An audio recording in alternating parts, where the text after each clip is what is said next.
দেখো, বোগেনভেলিয়া হোক বা যে কোনো গাছ আমরা যখন টবে করি তখন তার জন্য একটা মিডিয়া তৈরি করি। তাতে থাকে এক ভাগ ভার্মি কম্পোস্ট বা যে কোনো একটা কম্পোস্ট, একটা মাটি থাকে মানে এক ভাগ, আর এক ভাগ বালি থাকে। এগুলো দিয়েই তো আমরা মাটিতে তৈরি করে গাছটা বসাই।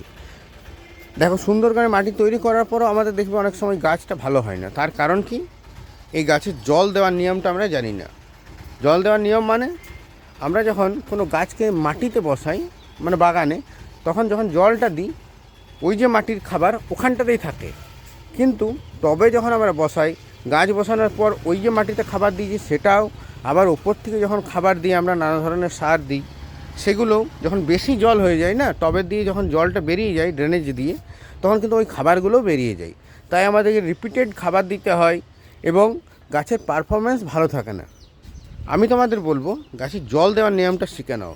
জল দেওয়ার নিয়ম মানে আমরা ততটাই জল দেবো যে যাতে গাছের মাটিটা ভিজবে কিন্তু টবের তলা দিয়ে জলটা বেরোবে না।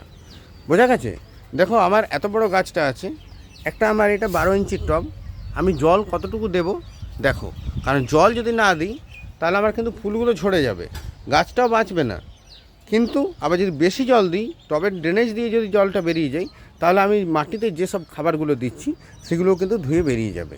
তাহলে দেখো জলটা আমি কতটুকু দিচ্ছি। দেখো, একটা 1 লিটারের জল নিয়েছি আমি, জাস্ট হাফ লিটার দিলাম। এতে কি হবে যে আমার মাটিটা ভিজলো, গাছটা ভালো থাকবে, কিন্তু ড্রেনেজ দিয়ে জলটা বেরোবে না। আর ড্রেনেজ দিয়ে জলটা যদি না বেরোয় তাহলে গাছের খাবারগুলো এখানেই মানে টবের মধ্যেই থেকে যাবে। তাহলে গাছ খাবারটাও খেতে পারবে। বোঝা গেছে? এই প্রসেসটা তোমরা ফলো করো। তোমরা যারা নতুন বাগানি তাহলে দেখবে তোমাদের গাছেও এই ধরনের ফুল আসবে। শুধু এই গাছেই না, দেখো আমার আরও গাছ দেখাচ্ছি।